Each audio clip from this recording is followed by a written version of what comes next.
And we're back. Welcome to No Direction, the Pathfinder News, Reviews, and Interviews podcast. I'm Ryan Costello. And I'm Jefferson J. Thacker, also known as Parham. This past weekend was PaizoCon. It was the biggest convention for Pathfinder enthusiasts. It is not a 100% Pathfinder convention because you can play other games and you can do whatever you feel like. But yes, it is run by Paizo. Paizo's entire staff shows up. Everyone is encouraged to engage with the staff. You can win lottery games and play in special events with the staff. You can see previews. You get the latest news.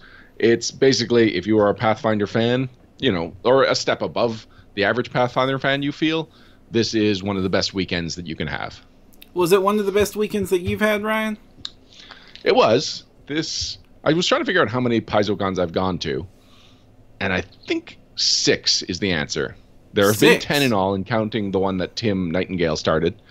And I wasn't at the first one. I was either at the second or third, and I've gone just about every year since. Okay. I haven't got to any of them yet, but I keep hearing how awesome they are. So what made this PaizoCon one of your best weekends ever? Well, personally, it's because I had something different. I brought my family along. I've been trying to get Tina to come to a PaizoCon for a while now, and this year it finally worked out. And especially, we've got Scarlett. She's just old enough to fly. We've got another kid on the way, so it seemed like the best opportunity in the next couple of years would be if she made it out this year. So it was a different year for me, getting to show off my family and splitting my attention 3 ways instead of just being gamer/guy covering the con. It was gamer, family, and the network. Mm-hmm. So I feel like every year I've gotten better at going to PaizoCon, and I think I managed to juggle all 3 of my responsibilities this year very well. Okay, so you get better? This is a class you're leveling up, con attendee? Well, sure, because I've done it different ways. There's times I've gone with no schedule or expectations. And the first time I tried that, I just felt a little unfulfilled coming towards the end of PaizoCon, and I had to take a little more initiative and get into open games. And then there's years where I just booked solid playing Pathfinder Society stuff, and that's fun because, it was Year of the Demon, and I was really engaged in that year, and I played most of that season's scenarios. So I really got to see how that plot had advanced, and that was fun. And every time you sit at the table, meet a whole bunch of new gamers, and nothing really forms a bond like playing with somebody pretending to be somebody else. But then those are 4 or 5 hour slots. So by the end of it, you're like, boy, I didn't do a whole lot this weekend. I've played 5 scenarios and they were great, but that was like 25 hours of my weekend. Yeah, I'm noticing that when I'm putting together my Gen Con schedule right now, which is a good chunk, half or more of it is, of course, dedicated to the show and making sure that awesomeness happens. But I've got some time for myself right now. So then I start slotting in games, and it's okay, well, this is Thursday, this is Friday, wait, this is only 3 games and it's half my schedule. Yeah. God! Yeah, that's just how it is. Pathfinder Society slot is a major commitment, and some people go and they purely go for Pathfinder Society, and I totally get that, but I am coming from pretty far to go to Seattle. I'm flying across the country, so I want to make sure that I'm getting absolutely everything I can out of that weekend. Yeah, I mean, I love playing games at the con. I love getting to do some more Pathfinder Society, and I definitely will always want to make sure I do the specials and do another game where I, kind of just mix it up, play with different people, play under new GMs, because every time I play under a new GM, I become a better GM. But there's just too much going on, and I play Pathfinder Society every single week. I play Pathfinder every single week, and this has to differentiate itself from just my normal weekly behavior. Yeah, fair enough. So, from someone who stayed at home and just kind of got the updates, Parham, what was your impression of this year's PaizoCon? It seemed like it was a wait-and-see con. There was Interesting. There wasn't a lot of... Well, we were spoiled from last year. Last year it was like, boom, yes, groundbreaking announcement, boom, groundbreaking announcement. And this year, a lot of the thunder was stolen a couple of weeks earlier. Whereas, like, if they would have announced the CRPG at PaizoCon, that would have been huge news, massive hysteria, awesomeness. But they didn't. They announced it a couple of weeks earlier, which is becoming the trend in video games. It's getting ahead of the conventions, which is ruining all the conventions. I mean, same thing's happening in comics. It's like the thing that you're expecting, the big announcement, and also movies. You're getting the big trailers dropping a week before San Diego Comic-Con. It's like everyone thinks that they're cheating by they're getting ahead of the crowd by being the first ones out, but all you're doing is making the enthusiasm confused. Right. But then there was some great things to hear. I'm going to get the names of this wrong. The new AP was announced, and it sounds like a really exciting one. What's it called? I believe it's War for the Crown. War for the Crown, where evidently it's going to be basically trying to install the new King of Taldor or Queen of Taldor, which sounds like a really fun thing. We've wanted to do a lot in Taldor, and we haven't gotten to adventure there very much, despite it being one of the major flagship nations. Yeah, I know that a lot of the Paizo staff jokes that whenever they do a Q&A, most of the questions will be, do more in blank. But I do believe that Taldor fills in that blank more than just about any other place in Galarian. Yeah, it's Taldor and Galt are a very common one. And Geb, anyway, I'm missing that one. But yeah, there's a few common ones, and we're running out of blanks though. At this point, we're having to basically say, so when can we leave the continent? Because that would be great. We already left once. Can we go somewhere else? Yeah, next. Thank you, Jay Franklin. Next is always a really common request at these conventions. Okay, so that was the things I saw. I saw a lot of really cool previews of miniatures. I saw that they gave out some pretty cool miniatures. I saw that a lot of people were having fun with Starfinder, and some of the first reports about what Starfinder was playing like was hitting the tables. Some great things, but it looked like it was just sort of not as groundbreaking as we're usually used to seeing for a PaizoCon. It kind of looks like they're saving some stuff. I would agree with that. I think one of the other things is that there was a lot of confusion this year in the Pathfinder hardcover releases. And so, like, they announced the Encounter Codex and that Bestiary 6 was coming out super early in the year. So not just us, I believe a lot of people were like, what's going on? And then Paizo answered it with a lot more press releases than we usually get. So we've gotten a lot more online news about the Pathfinder releases, which means there was less to talk about or less to announce in come the PaizoCon banquet. But this means that Gen Con announcements that are coming up should be exciting, or if there's exciting announcements, they might be basically wanting Starfinder to get as much of attention as it can get right now. And judging from how well the PaizoCon reception was, also while PaizoCon was happening simultaneously, the Gen Con signups happened. Yes. And Starfinder sold out within the first 20 seconds. Every single table. Every single one, even the 2 a.m. slots. So they have a hit on their hands, it looks like.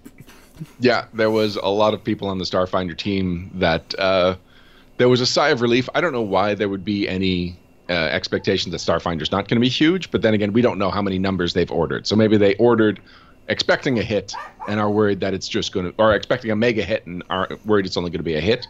But no, it's going to be the mega hit. It's going to be any adjective you can apply to there. I think is the right one. Yeah, and they had some similar hesitation about Pathfinder's launch. They didn't think that they would sell through their entire allotment within the first 6 months, and they sold through it at the convention. Yeah. I remember that scramble over the next 3 months to get a second printing out to stores, and people were getting frustrated that they couldn't play this game.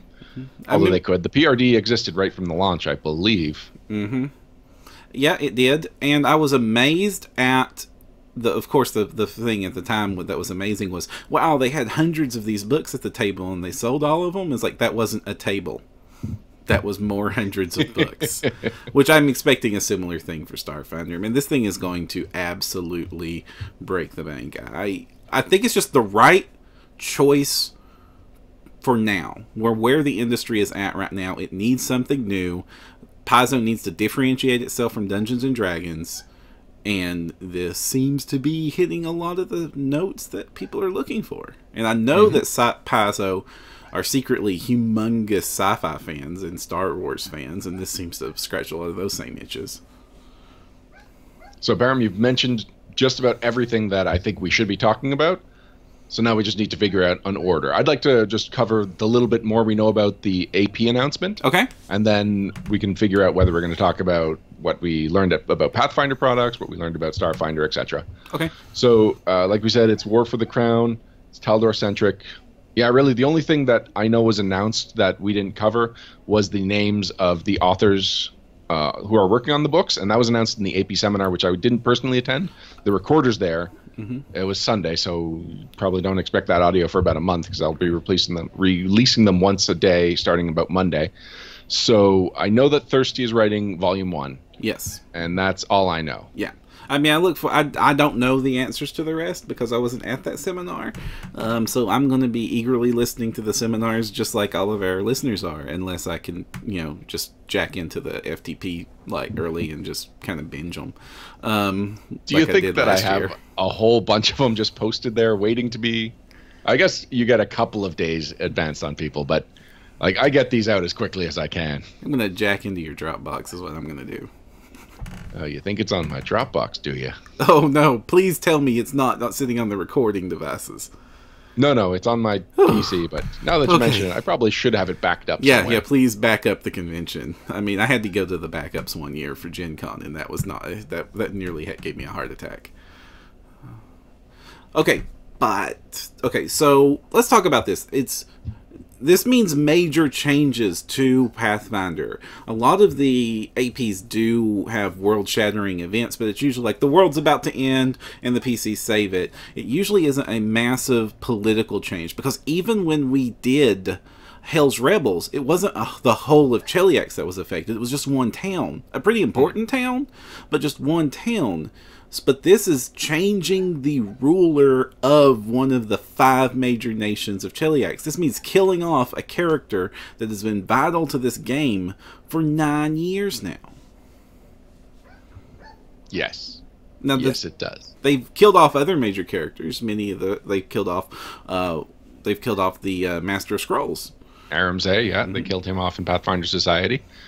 And I'll always miss him because he was one of my favorite NPCs to GM. Yeah, I had one of his adventures come up where he was giving the intro very recently, and was like, oh, and nobody and my players aren't like mostly like newbies coming up in Pathfinder Society, so they're not super up on the meta narrative, and it's like, wait, what? And I'm like, I can't tell you now, but this is sad, me playing him again. So, speaking of Pathfinder Society, the Adventure Path will be tying into the next Pathfinder Society theme in a way that it hasn't before. So the new theme for Pathfinder Society is the Year of Factions Favor, and it's going to be much more about the factions. They're every couple of years they change up how factions relate to the campaign as a whole, how important they are to the players. This is going to be majorly important to the players, majorly important to the meta plots. And once the new year launches in August at Gen Con, the new Adventure Path will launch in February. So the back half of the season, there will be some of the events that are happening in the AP will be referenced and may factor into a couple of the adventures in Season 9? Ooh. Let me double check that. It is Season 9 that's starting, right? Or are we on Season 9? Do you think they're going to kill a faction? This kind of sounds like they're setting up killing another faction. It's possible, or they might merge a couple of factions. So it's going to work both ways, though. The AP will reference things that have happened in the Pathfinder Society meta plots from the last couple of years. So if you feel that you, as a player, factored into a major change that happened in Pathfinder Society, expect to see how that change plays out, or expect it to have some impact on some aspect of the adventure path. And that's a major change in their policies, that they're acknowledging that this world has advanced from the starting date. Usually the APs and the Pathfinder Society season, the Pathfinder Society always has had a canon, but the APs don't acknowledge it, and the APs don't acknowledge each other, with the exception of ones that are direct sequels to each other, which is Jade Regent and Shattered Star. And Jade Regent spins off of the first part of Rise of the Runelord, so it's not like it even talks about what happened in Runelord. Right, well, but it's still, at least part of Runelords had to have happened before Jade Regent makes sense. Especially since she's a major character in Book 5, so she had to at least been around that much long before she takes off. That's true. Mm-hmm.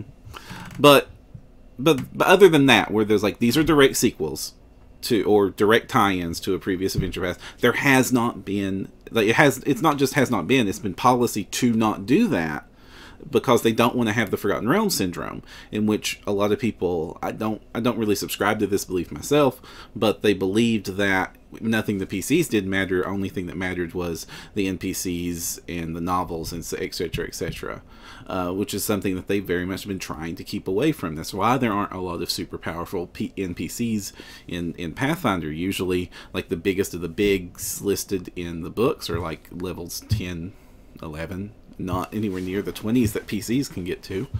Yeah, and the plots are never about the world is going to end. The plot of the books, I mean, the plot of the fiction. Mm-hmm. That'll be the plot of an AP, and so it is the players that are contributing to it.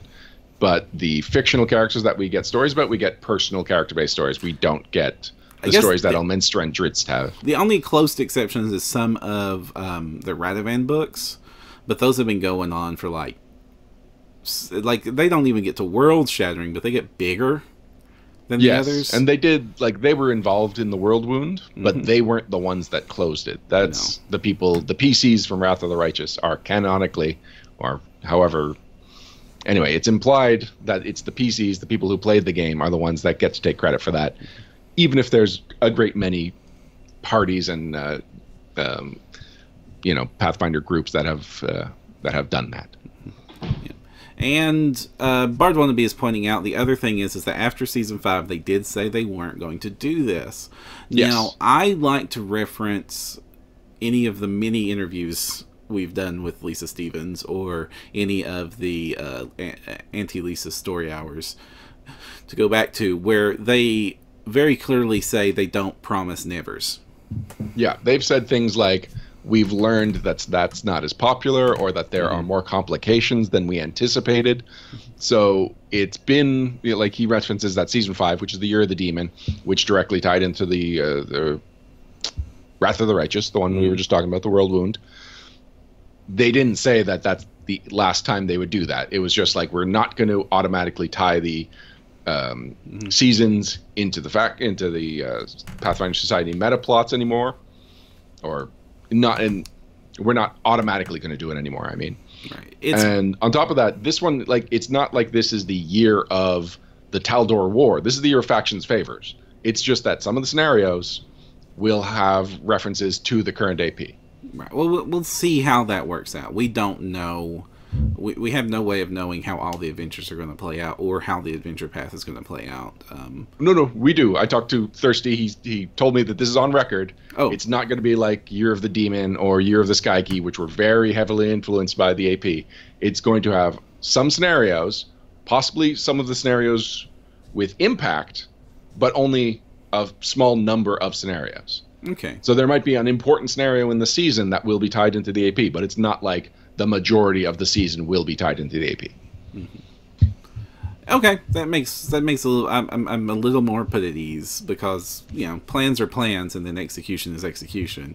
Mm-hmm. But if that's how it is, but at the same time, Paizo's always been a business decisions first kind of company, and if they saw that the numbers in which they didn't tie all their products in together have been less than the years when they did tie all their projects in together, then they will make the smart business decision and move in that direction. They have always been incredibly upfront about that. Yeah, there are also ones that will listen to, like, there's the expression about filtering the sound from the noise. Mm-hmm. They'll listen to the noise, and then they will compare it, and they will try and filter it. And so you can usually, they have very good responses when someone says something that people constantly say and that they've researched and have proven wrong. They can just go like, this is the proof. So we've heard what you're saying. It's not as simple as you think, or it doesn't reflect in sales. So like they do pay attention and they research it. So if at the end of this season you're like, that could have used more Taldor, then make your voice heard, and they'll analyze it and they'll see if your opinion matches up with the market. This is the reason we don't have a billion Pathfinder box sets out, even though we would all very much love to have a bunch of really cool Pathfinder box sets. Right. It's also like we've heard a lot of people saying they wanted an evil campaign. From what I'm hearing, not a whole lot of people played Hell's Vengeance. Yeah. Yeah. It was a thing that's, all right, this is something that people have said. We're going to meet the demand. Demand was not what it sounded like. Mm-hmm. And they've stated that it's just like Jade Regent. We heard about Jade Regent. We wanted the Jade Regent. We needed some Asian AP. We got it. All talk of it died instantly after that happened. Oh, here it is. It's done. And there hasn't been a whole lot of like clamoring for more. And ditto with Mythic. Everybody's like, when are we going to get Mythic? When are we going to do high level? When are we going to do Mythic happens? Wrath of the Righteous happens. We ain't talking about Mythic anymore. Yeah. Now, the impression I get with Jade Regent specifically isn't so much that Jade Regent was a failure. It's just that it took so much more effort than the average AP that it couldn't just be a success. It would have to have been a groundbreaking success, and it was only a success. And there we are. And then, of course, Reign of Winter turned out to be much bigger success than they hoped it would be, which was great. So, hey, who knows? We can never guess which ones are going to be the best ones. But you know which ones we can assume are going to be some of the best ones? All of them? No, which ones? The ones that get third-party tie-ins, like Pathfinder Kingmaker. That's true. All right. So what do we got? Kingmaker? Yeah, so what do we know about Kingmaker? Before we do that, I just want to... The Year of Factions Favor is also the theme for the adventure card game Pathfinder Society, which is the first time that those two line up, and it will be differently tied into the AP. So if you are someone who plays the AP, plays this entire season of Pathfinder Society, the role-playing game, and then plays the entire season of Pathfinder Society, the adventure card game, you will get all angles of the story. It's just like nobody will be missing out on a chunk of the plot if they only interact with that AP in one direction. But if you play in all different ways, you'll get more context. You'll get some backstory. You'll get some hidden details you didn't realize. So what are your thoughts on tying the adventure card game into the rest of the Pathfinder Society the rest of Pathfinder's role-playing stuff? I think that makes sense, especially in light of them tying in the specials together, because this is going to be another year where the special is happening and the role-playing guild is doing it, and at the same time the card guild is doing it, and they're helping each other. That was really fun the first time we saw that happening, and I kind of hope to see more of that. The card game has developed its own little audience. Not little. It's its own audience. Its own rather large and vocal audience. And it's good to see that there is at least one way to keep us in the same community without us splitting off into basically two separate Pathfinders. Right. Now, there were announcements about the adventure card game at the banquet, but they were not what you might think. Vic Wertz came up and basically said that they're not announcing the next theme, and they are it. He never said Volume 2 or second edition, but he definitely said reworking, and that they were going back, and I don't know if he said the drawing board, but he definitely was implying that there were going to be some heavy and root changes to the way the adventure card game either is released or possibly even how it plays. He basically said that when they designed the Rise of the Runelords, which was the first set, it was designed perfectly for what Rise of the Runelords needs were, but it was not designed in a way that could be expanded and modified easily enough to also apply to other adventure paths. So it's going to be a year of transition for the adventure card game, and he even said don't expect any news or new releases, at least as far as big boxes and adventures go. There will still be class decks, but as far as big boxes go, don't expect it at Gen Con 2018, maybe Christmas 2018. Ooh, wow, that is a big push. It is, but one thing he kept going back to was, we don't have a timeline, we're just working on this till we get it right. Well, the adventure card game, I mean, if you've played the Rise of the Runelords box, it's a fun game. It was Yeah. absolutely not designed for any sort of organized play whatsoever. That they have done an admirable job with the organized play for the card game, but that has been something that they have had to bolt onto the side of a game that was not meant for it. Yeah, and it is impressive the amount of support that the adventure card game Pathfinder Society developers are getting, because they've made, I believe, custom cards that you order off DriveThruRPG. Yeah, that's really neat. Yeah, like they are expanding the content that they get for the adventure card game Pathfinder Society is almost like mini expansions.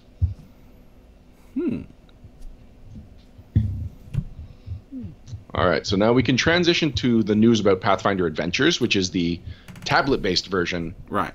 of the Pathfinder card game. They announced that Or, I know you're excited about Pathfinder Kingmaker. We can jump right to there. We're talking card games, and this is kind of Okay. interesting because Pathfinder Adventures has a future, which surprises me.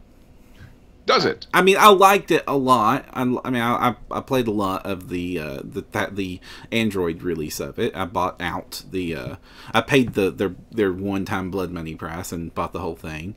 And that was a good Admiral single-player experience. But I thought that was it because they downscaled it so much at the last moment. They kind of downplayed its release even during the times when I was trying to interview them about it, because Path of Exile and its card game was kind of the thing. And now, and especially after we heard that Obsidian wasn't going to be the ones making Pathfinder Kingmaker, though there's some relationship still intact there, I thought it was just done. I thought they were done making Pathfinder stuff. They are not. Some things are changing. One, it is coming to Steam. That means you'll be able to play the Pathfinder card game on your PC. That's a great thing. Yeah, that's pretty huge. In chat, Donato Classic says that the Steam release date is June 17th. Which is that's really soon. That's a couple of weeks. Yay. That's good. I mean, it's fun on the phone. I'd play a lot more of it if it was on my PC. Yeah, I think I can play more of it if it's on PC, especially if it allows couch co-op. But that's not the only change. No, they are also coming out with a second set. So the first one was based on Rise of the Runelords. Second one is not based on any of the other box sets, which are all tied into Adventure Paths. Instead, it's going to be based on one of the Pathfinder Society themes, which was Year of the Goblins. It's going to be called Rise of the Goblins. You will be able to play as goblins, which includes the goblins from the iconic goblins, the goblins from the Weeby Goblin series, some of the goblins that have gotten character cards in the adventure card game, like Ranzak the Pirate, and you will get to play as all of the core rulebook iconics as goblins. Yay! That's cool. I mean, and I like that. By basing it off of one of the organized play years, that sort of fits more into the casual one-off sessions that a mobile game usually needs to cater to, whereas it was kind of a big investment to go through a whole campaign of the card game. It almost seemed like it wasn't really well mapped to the format. I hadn't thought of that, but yeah, that is definitely one of the advantages. I believe that they said that if you've played through the season, you'll still get some new experience, but not a whole lot if you play the digital version. Also, I want to point out that I believe the Amiri Goblin still has a Storm Giant sword, so it's that much more oversized. Okay, but I need to know now, what is the format change? It's on Steam. It's going to be free to play, and no, there's going to be. Let me see if my picture has this clear. I believe it's $19.99 for the base game. No, you keep talking while I try and find that information. Okay, so in the Android release, it was free to play, and there was, the standard premium currency, and then you could, unlock and buy character classes and adventures and all that jazz slowly and piecemeal. And then there was the $25 all-in-one boom get everything button, which is the first thing I hit because I don't like grinding for fake currency, and I definitely don't like not having complete collections. Oh, Don't said it's Oh, the there we same go. format, free to play if you want, but you can pay for the set. Okay, so, and it sounds like it's $5 cheaper than it was on the Android. Then, if it's $20. Because I just found the high res version of the slide, and it says base game $24.99, Obsidian edition, which is all content unlocked, is $39.99. Ooh, okay, so that's So interesting. what's your source? It was just Donato again chiming in. I was talking to Donato. Donato, what's your source? Interesting. I had heard free to play before. This is I just don't know where. The PCOS X version coming soon. No, it's pretty clear on this high res slide. And this would not be the first time that the PC version of a mobile game has cost significantly more than the mobile version of same game. I point to Plants vs. Zombies, which is $1 on the phones and $15 on the PC. What I'm expecting is that this will show up on Steam. Sorry, not Steam, on Humble Bundle, since Paizo and Humble Bundle have a good relationship up till now. And they're probably looking for more content to put in a Humble Bundle. And who knows, maybe even the success of the Humble Bundle is what got... I don't know how you get things on Steam. I don't know if you get Steam interested or if it just needs to be developed in a certain way. In any case, I expect this to be relatively cheap if you get in on the right Humble Bundle. Okay, that makes more sense. That's a prediction. Okay, did they mention any multiplayer at all, or is this still going to be a single-player venture? I think it's still single player. Okay, that I don't get. I mean, this thing, it needs to be multiplayer. It's kind of fun and fine to play it solo. It was a good bit of entertainment. But this is a card game. This is a community game. Like, the reason we have so much fun with Pathfinder is the community. And it would be a perfect cooperative card game online if they could just get the netcode banged out for it. And I know that's not a simple task to ask. And I know it would cost a lot of money. But when they went from saying it'll have multiplayer to suddenly it won't have multiplayer was one of the biggest disappointments in all of my Gen Cons. I would also appreciate multiplayer. In fact, yeah, I don't know if I would buy this except in a Humble Bundle at a really reduced cost if it doesn't have multiplayer. It's something I'd like to just sit down and play with Tina when we've got a little free time, not something that I plan on sitting down and investing the same amount of time as I might a Mass Effect. Yeah, and I hate to say this, but for $40, it gets you a lot on the PC. That gets you that's more than PlayerUnknown Battleground. That's more than Divine Divinity. That seems to be a very high price tag for a very slim offering.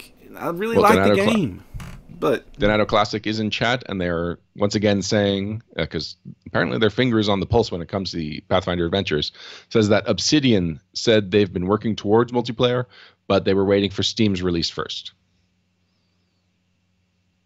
It currently has Pass and Play, which is couch co-op. So I guess that was an upgrade since the last time you played, Param? Yeah, it didn't have that when I played it the last time, which was a whole lot on release. But hey, that's great. That's great. But even that's not really enough, especially on the PC. I'm not going to pass my PC around. I'm going to play with my friends online. Well, I think we're ready to move on to some of the biggest news that could have been the PaizoCon big announcement. Oh, yeah. And that is Pathfinder Kingmaker. Okay. CRPG. Did we learn anything new? I believe we did. I believed we've gotten our first concrete information. Okay, so what's our first concrete information? I'm just going to be reading over my notes that I posted on Facebook because I was frantically writing them down and I don't know how much of it I absorbed. Okay. So, Lisa Stevens said that Chris Avallone was trying to talk her into a Pathfinder CRPG since he was with Obsidian. He arranged a meeting with the people that would become Owlcat at Gen Con 2016. They presented a vertical slice demo in March of 2017 for Paizo to play, and that Paizo staff was super excited. In fact, they were constantly trying to be the next person that goes over and plays the game, and that they just kept wanting to go and play this game. So it wasn't at the Paizo HQ. It was shuttled somewhere nearby. Okay, now that tells us some things. That there's some interesting Yes. tidbits. I know a lot about. Okay, I don't know a lot. I know a bit about the video game development process. To pitch with a pre-made vertical slice is a risky pitch because it's a lot of development and a lot of assets that might go complete waste because they're not your intellectual property. Hold on. Then I guess I should have been clearer. So they met at Gen Con 2016. The vertical slice was in March 2017. So it wasn't part of the pitch. It was more than proof of concept. It was after that the pitch got approved and something must have been signed. They started working on it and they were able to finally show something in March, which again is not a long turnaround time for that much content for a video game. No, but that means that they were very confident in its success because it's still more risky than traditionally how this goes.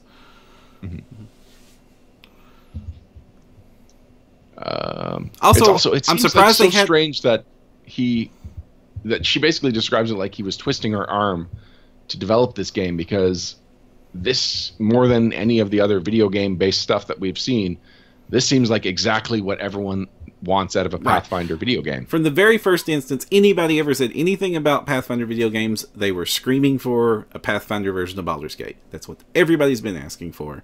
And the fact that it is not the first thing that got pitched is surprising on so many levels. And I know kind of why, which is going to hit on one of your new points, is it has long since been believed that making a video game version of the OGL is impossible. Right. That you could make new content for the game, but you couldn't make a whole new game based on the OGL. And a video game based on the OGL would have fallen under that category. But I guess I'll get to it right away, because somebody did ask, how is that possible? Lisa's answer was they haven't solved all of the OGL issues, but they've found workarounds for any that would prevent making a video game, and that the foremost authorities on the OGL all work at Paizo. Right. And some of the people that wrote it have worked there, past tense. Moving on, we met creative director Alexander Michelin, and it was funny. His slide started with pictures of AD&D source books, and he was talking about how 18 years ago when he discovered Advanced Dungeons & Dragons, that's what made him want to get into game design. And he didn't go with tabletop and pen and paper RPGs or game design. He went with video game design, but he's been doing it for 18 years now. And this is his chance to give back to, or this is his chance to engage in his first passion for gaming. So it was nothing about the game. It was just a nice little insight into the main, the creative director. But it was nice. It was just nice to hear. It's nice. And that goes up, that sort of reinforces a thing I've been saying for a while now to any potential up-and-comers wanting to design the next big role-playing game system, is that, hey, if you want to design a new, innovative role-playing game system, you're much better off designing a video game and coding that. You'll have a better chance of getting people to play it. Because the world is filled with so many beautiful role-playing game systems that never see tables. I will just say that I am working on some video games that we're designing at work, not related to our APs necessarily, but I've been kind of brought on because we've got programmers and stuff. And when I pitch an idea, I tend to pitch like, and here's how the game works. And they're like, oh, that's usually the hard part. Like working out the mechanics of a game. And it's like, yeah, but it's game design is game design. And if it's just like you got to find an algorithm that makes something balanced, then if you know how to do that for a board game or an RPG, it translates very easily to a video game as well. And that was the career path that you could follow on it's the WotC career path. If you remember, people would be hired on young at WotC, and then there would be the Christmas layoffs where they would lay off a lot of their senior staff, and that was a horrible business practice, and we rightly condemned them for WotC and Hasbro for this absolutely heartless business practice of getting rid of your best talent periodically just to hire new young blood to replace them. But they would then move on over and over again to being game designers at video game studios because they could make balanced game systems that worked. And they had like the best resume possible for it. I mean, that is where a lot of people went. Well, just look at Amber Scott. right, Amber Scott, Ryan Scott Dancy went over to CC Corp. I believe Sean K. Reynolds had a stint doing some video game design. It seemed to have been a pretty common career path for a while. So hey, yeah, if you want to like make video games, learn to make some analog games. Chris Avallone spoke next, and of all the people on the panel, he spoke the least, which kind of surprised me because he is the what is his official title? It's something really clunky. It's like script coordinator or something. Anyway, he's in charge of a lot of the plot and the plot exists. It's the AP. He's in charge of adapting it, making it video game-like dialogue instead of tabletop RPG dialogue, that kind of thing. And Chris Avallone said, Lisa Stevens drove home the point that Kingmaker is near and dear to her heart, having run it multiple times. He understood this to mean, don't meh this up. Oh, yay. Kingmaker specifically. I mean, I know it's one of their best ones, but I'm surprised this wasn't yet another interpretation of Rune Lords. That's true. You know what? I don't believe anyone asked why they went with Kingmaker instead of Rune Lords, or just why they went with Kingmaker in general. Oh, maybe no. You know what? I think it is because the exploration. We're going to get to points about exploration later, but they did talk about a lot of the ways that they are adapting Kingmaker, and a lot of what they're adapting from Kingmaker is more or less exclusive to Kingmaker. So it could have just been like, this is the most video gamey, even if it doesn't feel like it to us. I mean, it's got subsystems, it's got the exploration element, the kingdom making element, as well as the character-focused skirmish-style combat. Mm-hmm. Yeah, and as much as I really love Rise of the Rune Lords, it is one giant railroad from beginning to end. So they say the story is adapted from the AP, but with new narrative elements. So it's similar to what we were saying about Year of the Goblin, is that it'll be very familiar, and if you've played through the game, then it will be spoiled, but it won't be exactly like playing through the same plot. For example, the first companion you get is a Miri. That's weird, but cool. I'll go with that. Well, it makes sense. It makes sense for a barbarian to be in the Stolen Lands, and she is literally an iconic, but she's also a character that visually is associated with Pathfinder. If you've seen enough of the rule books, she's got a giant sword, which is fun, and it means that no matter what type of character you want to play, you've got a big beefy bodyguard with you. And she's one of the most commonly cosplayed characters. Is she? Interesting. Cool. The aim for exploration is to make the character feel in control. One major way it is different from CRPGs is camping, where you have to choose a safe place, assign hunting and guard duties, and interact with the NPCs.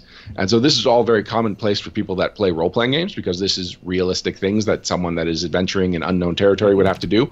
And it's something that's never really been covered in CRPGs. So they seem actually pretty proud that camp would be a major element. It also gives you a chance to interact with the NPCs.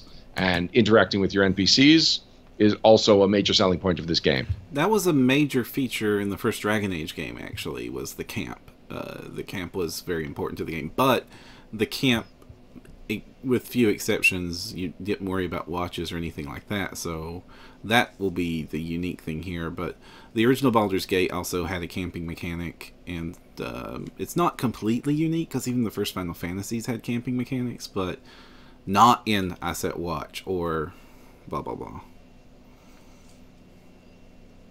Well, either they don't realize Dragon Age, which I doubt, or this will be different in ways that I'm not summarizing very well, because I wasn't familiar with Dragon Age. Well, I mean, I know about Dragon Age, but I haven't played it yet. For kingdom building, they said a new system was built based loosely on the tabletop version. It will minimize the micro decisions. Good. And the types of buildings you build will impact your kingdom's alignment, and that will affect how other kingdoms interact with you. So if you've got a city full of brothels, don't expect the city that sends a paladin envoy to stop at your city. It's just like, no, this place is too seedy for us. Or if they do stop by, it's not for the reasons they thought they were. No. But this is good. One of the major flaws about the king-making system in Kingmaker is that there was nothing stopping you from just having houses and graveyards. Like, it didn't have to be logical in any way. Go ahead. I still doubt that this will be... This is a video game city building element. There you're going to discover some corner case oddity that makes really optimal things happen, and you're going to have graveyard brothels all over the place, or whatever the term, the crazy combination they're going to come with, because that's what happens in all these games. Yeah, all right, probably. But it doesn't mean Gamers you is have to gamers. do it. But if you, there's going to be some weird combinations discovered, because and I don't want them to try to fix it, because that's wasted effort. That's something you opt into, is building the nuts crazy town. It's not something you opt out of.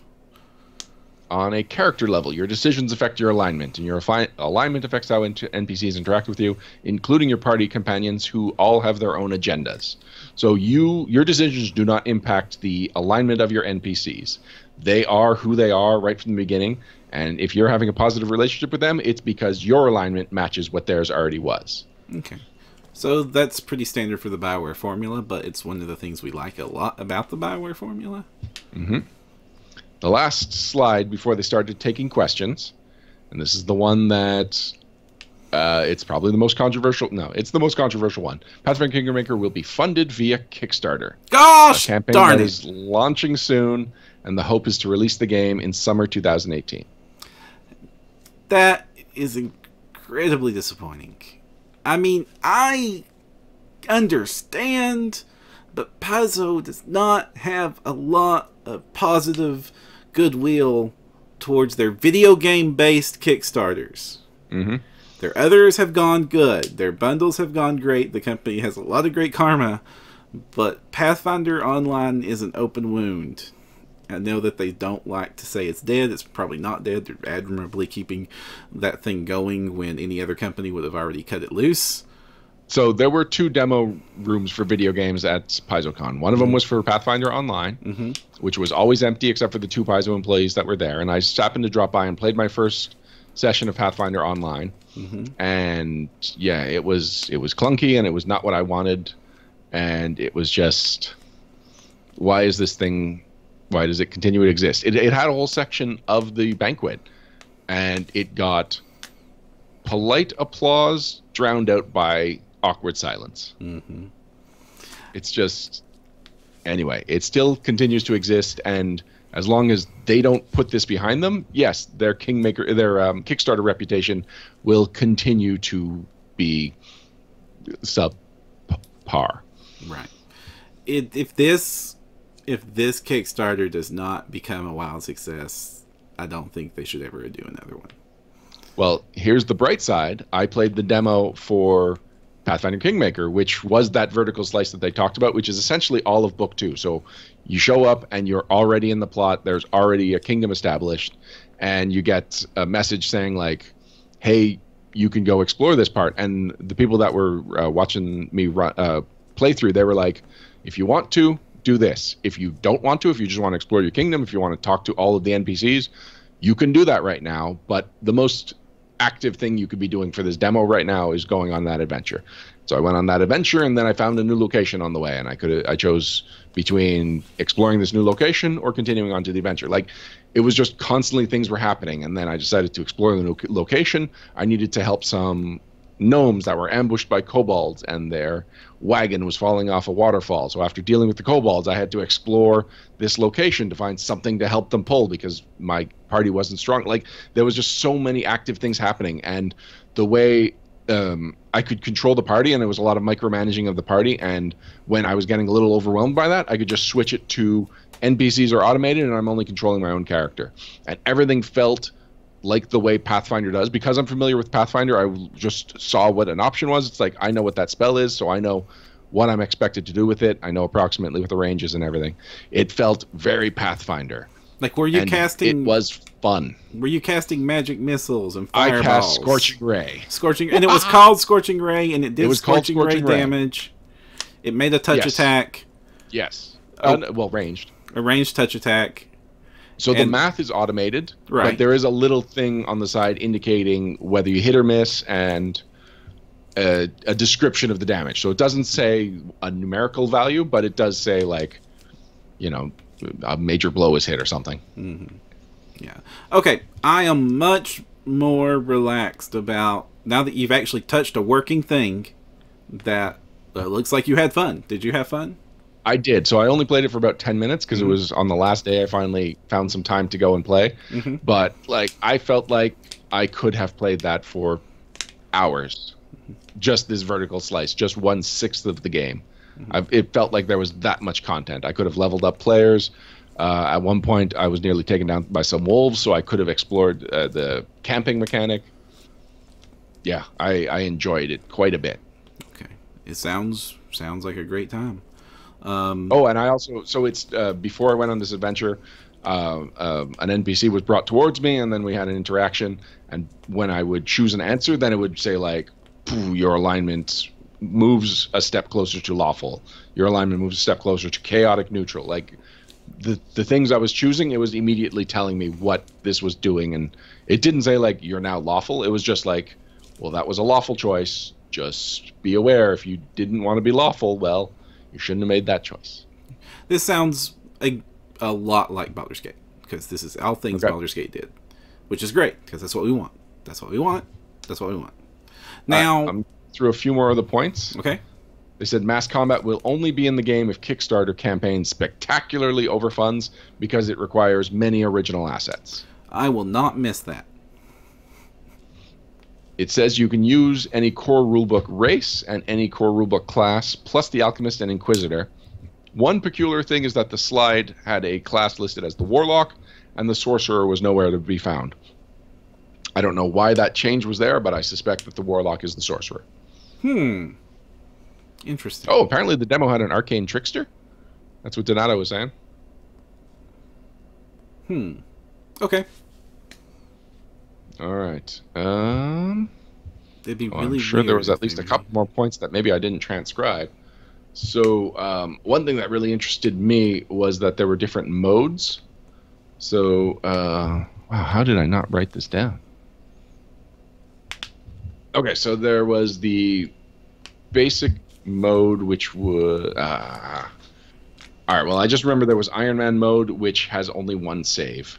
And so you can't make a decision, see how it plays out, and then go back to it. I saw this point. There is the normal mode, which has the crits reduced, the friendly fire off, things like that. Then there was pure mode, which plays the rules of Pathfinder straight, which means friendly fire's on, crits are normal, damage is 100%. And then there was hard, and then there was Iron Man. And, you know, that is exactly what Baldur's Gate did. So they're copying their source material very well. I had skipped over this point. I did write it down there. There was also story mode, which was really simple combat. Did you list that one? I missed that one. That's a new thing that's becoming more common in video games. Mass Effect did it with Mass Effect 3, and a lot of other games are copying it. Just plow through. You just see the story. Any other questions or thoughts about Pathfinder Kingmaker? I have a billion questions, but you're going to just give me I don't know answers. That's right. So I've started talking to them. There is a very good chance we can get them on the show shortly, and we will be able to dive right into this. It'll probably coincide with when the Kickstarter is live. That's fantastic news. Again, the Kickstarter subject, that I'm more comfortable now that you've touched a thing that works. And I think that this is a mature company with professionals with a background in this, and more numbers. I have confidence that this will be a success, but I'm not going to put we recommend you back this Kickstarter at all on anything like this until it's a success. All right, Bastille is in chat wondering aloud if the game will have a campaign/encounter editor. So if you mean designing your own things, Bastille, I do not get that impression. I get the impression that this is all about the story mode. It's possible that that's something that will be an overfunding stretch goal. What do you call it? Stretch goal. Thank you. A stretch goal, but there was no mention of anything like that. Like, this isn't designed to be a new virtual tabletop. This is Kingmaker, and you're playing their story. All right, so Param, we've covered Pathfinder Kingmaker. We've covered Pathfinder Society. There is Pathfinder the role-playing game, and there's Starfinder left to cover. I want to know, were any notable soft covers announced? No. That's weird. To my knowledge, no soft covers were announced. That's extra weird. Yes. Usually, a lot of soft covers are announced at the banquet. Yes. We already... Well, okay. Starfinder got a major chunk of the banquet, and the banquet ran for 2 hours, whereas last year I think it was closer to 1 hour. So to cover all the Starfinder stuff, the adventure card game got a major chunk, even though it was mostly to say it's going on a hiatus to be rejiggered. And then Pathfinder Online even got a fair chunk of the banquet, even though there was not a whole lot of new information there either. So, yeah, the actual Pathfinder news was only a smaller percentage than you might expect for the Pathfinder banquet, although it's the Paizo preview banquet. So Pathfinder's only one of its many aspects now. Its biggest aspect, unless Starfinder becomes amazing. Imperiosaur says that they announced soft covers by way of posting product pages. So, do you know anything about... I was not paying attention to that vector. I'm now going to have to go... I'm now going to have to go scour the product pages. So, sorry, gang, for not catching that. I was expecting a catalog leak like we usually have, where they give you the upcoming catalog at PaizoCon, and then we frantically scan it to make announcements on the show, or something like that. There was no catalog. Oh, because I thought that's what it was. Anyway, we're not going to go into some inside baseball there, but what I thought was the catalog turned out to only be the program booklet. Right. There were announcements about upcoming miniatures. Yay! All right, I guess that's where we're going next. What was the name of the next set? Well, I can tell you it doesn't tie into any of the APs. They haven't been doing that in a while. Oh, all right.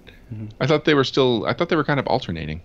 I think Wrath of the Righteous was the last, maybe Reign of Winter, but then that was it. They've been doing standalone groups, everything since then. Yeah, which is in chat. Jeffrey Wynn and Donato Classic are both talking about it's the maze of something, and so Minotaurs are going to play a major part in it. They're going to be the low level monster that you can troop build, and wait, the troops of Minotaurs. That doesn't happen very often. In the same way that every set has that one low CR or no HD monster or a low CR monster, because Minotaur has they have racial hit dice. Right. So that's going to be the one that you get to build a small army of Minotaurs if you need. Joffrin says it is Maze of Death. Maze of Death. Yeah, sure, why not? That makes sense. Okay, so that's neat. So the incentive for that case will be 2 huge elementals. We'll be getting the water elemental and the air elemental. And the water elemental will have bits of drowned adventurer and gear floating around in it. I can dig it. They're both going to be translucent plastic. But, okay, there hasn't been a huge water elemental produced, but there has been a huge fire elemental produced by WotC. So, yes. Yeah. Now, Eric Mona said that the only way that they were going to do this as the incentive figure is if they got Wizards of the Coast to promise them they can get at least one more set, and that the next set will have the Earth Elemental and the Fire Elemental as the huges as a 2-pack incentive. Wizards of the Coast? Because they just could not fit 4 of them. You mean... Which is what? Not Wizards of the Coast. WizKids. Yeah, WizKids. Sorry, yeah. Wizards of the Coast has nothing to do with this. Now, that's an interesting phrase. That we can at least get one more set. You're worried it sounds like there was concern there would be another set? Yeah, right. Because that would be major announcements. Yeah. I mean, I know that, like, the ground is shifting. These unpainted plastics, both from Reaper and then WizKids put out their unpainted plastic line. The deep cuts. And oh my gosh, they blow the Reapers out of the water. I hate to say that because Reaper's a friend of the show, but daggone, they look amazing. Yeah, so the one thing that's a little peculiar is that every set is 2 figures of the same character. Well, it's not the same character. Usually, a lot of times, it's 2 variations of the same character archetype. So it's not. No. This is a.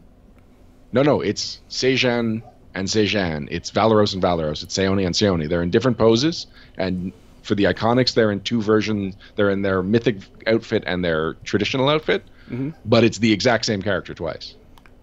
That is not universal. That's only for the iconics. Okay. There is Sorcerer Elf, there's a male and female. There was a Halfling that was a male and female. There was Monsters. There were several others that weren't the same. But the iconics absolutely were. Here's the iconic. Here's the iconic. A lot of times it was here's the iconic. Here's the mythic version of the iconic from I remember Mythic some Adventures. just generic adventure. Like there's a male human sorcerer, and I thought both of those were the exact same character design. Just different poses and different spells being cast. And these were also... And it wasn't a character we recognized. And I know that we live in the Pathfinder bubble, but that set was also released simultaneously with the D&D sets, which were more generic in nature. Yeah, so that's a thing. They're the exact same things, just branding differences. All right. Where Buffalo says he prefers Reapers to the Deep Cut. Deep Cuts are way more detailed, but unless you're an expert painter, Deep Cuts are too detailed. I can't paint the Deep Cuts nearly as well as I can the Reaper. Okay, that's interesting. I can appreciate that point of view. Yep. Better's almost always better in my eyes. If we hadn't switched to a digital tabletop at home, I definitely would have picked up some of the Deep Cuts. It's got translucent plastic for spell effects, and I love my translucent plastic. Put a wash on those, and those look fantastic. Yeah. Oh, and I like that the back is painted samples. Mm-hmm. So it's a full color blister and painted samples on the back. And I know that the Reapers marketed themselves as you can paint directly on the plastic. There's been various levels of success I've had with that. But the Deep Cuts are primed with paint. Yeah. They absolutely are paint right out of this package. There were a couple of more miniatures previewed, but they didn't. I don't remember them, and I don't have pictures of them. So I'm just going to say they didn't stand out enough. Work harder next time. Oh no, there was one. There was a giant pitcher plant. Oh, that's neat. I remember that guy. That's a weird one to choose, but okay. I like weird miniatures, and I need more plant monsters. Okay. Actually, that was something Eric Mona said, that there would be more plant monsters in that set. Oh, yay. I guess hedge mazes are mazes. Indeed. And also works with the elemental thing. Okay, so I think we've avoided talking about Starfinder as long as we can avoid talking about Starfinder. All right, well, we can start by talking about the Starfinder miniatures, because some pre-painted or hand pre-painted samples of the Ninja Division miniatures were on display. And unfortunately, they were displayed in a way that I could not take clear pictures. There was a lot of glare. Ooh. But we got, let's see, I'm trying to remember the names of the races so that I can tell you what these are miniatures of. Oh. All right, well, we definitely have the android, and the android was my favorite of the four that were on display. Mm-hmm. The Vesk is the big reptilian chick with the three-pointed axe thing. Yep. And she doesn't have a very dynamic pose, because she's just supposed to be like looking intimidating, but like she's not in an action pose. Okay, so these are the iconics. These are four of the iconics. Yeah, they were the ones that were on display. We don't see any of the ships yet, but the prototypes, I liked the sculpting. I was not crazy about the paint, and I don't know how closely the final product was going to reflect that. I can tell you that handwritten behind them was a sign that said 3D prototypes, hand-painted, not final. Okay. But so maybe I'm not the only one that looked at them and said, like, that's not the best paint job for pre-painted plastic. When I understand that Ninja Divisions were doing these, I assumed that these would be provided unpainted. I don't believe so. We need to talk to Ninja Divisions. We will be talking to Ninja Division. I believe next episode we're talking to Ninja Division. That was my subtle way of making you say that sentence. Oh, okay. Okay, so I thought they'd be unpainted because that's usually what Ninja Division does. Did you see any starships? No, I saw art of starships, but I never saw a miniature of a starship. Okay, they have minis. We've seen them before. I guess I'm surprised you didn't see them there. But hey, okay. Well, they only put the figures out the day after the banquet, so Sunday. So they weren't even out for that long. Oh, Where Buffalo says that they thought they were bringing out both painted and unpainted at the same time. I'm on the Paizo site right now trying to find this information. Yeah. But I mean, I we will hope definitely have painted. the answers by the next episode. I love painting my own minis. I ain't got time for that no more. I paint my main characters. I paint my big bad evil guys. I paint ones I really want to paint just because I want to paint. But I need pre-painted because I'm not going to waste my time anymore painting 800 orcs or space orcs or whatever these are going to be. Dragon Elvish is in chat saying that they are pre-painted minis for Starfinder. Okay, that's great news. And I can confirm that there are some better high-res pictures of the Iconics on the Paizo Facebook page. In fact, seeing them in picture, they look a little better than they did in person. Okay. Excellent. Wow. And with a source. Dragon Elvish, you're my new favorite. So March 13th, 2017 press release says that.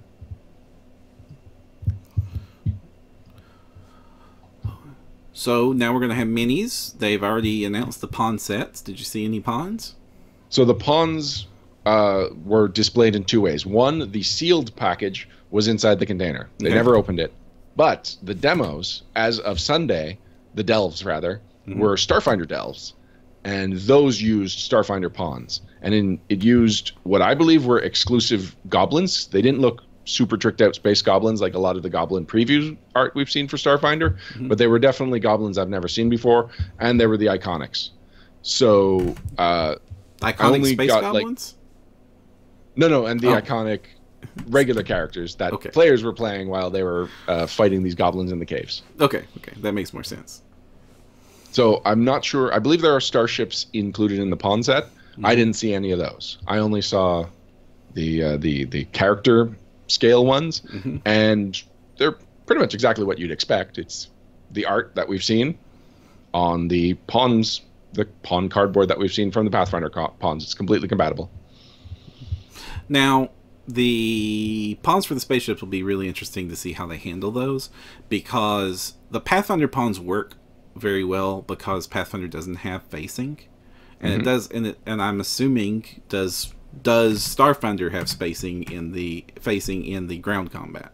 Did you play a delve? In the ground combat, it does not. I did play a delve. Do you want to talk about some of the difference between Starfinder and Pathfinder? Well, just want to finish my point, and then I wanted to talk about that. But the starships have facing, and the pawns will be really interesting to see how that works with facing, because you might end up in a situation where you're only seeing a lot of the edge-ons of your side of the table, if they are basically saying point the art in that direction, which means it might be difficult to see the art if we're all looking at a lot of cardboard edges. It's true. The only way I can see them doing facing is if they have like a compass-like base. Okay. But the Imperiosaur says they're turning the starship sideways in the pawns. I kind of figured that's what they do, and that's sort of what it looks like at the pawn pages on the website too. Which, it makes sense. It's the way to do it. It's the only way to do it. Either that or all the starships will just be pointing straight at the arts. It's like all the front-on shots of all the starships. We don't have any idea what they look like, but...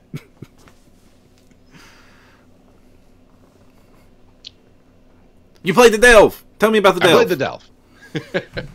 What's different? What's new? What's awesome?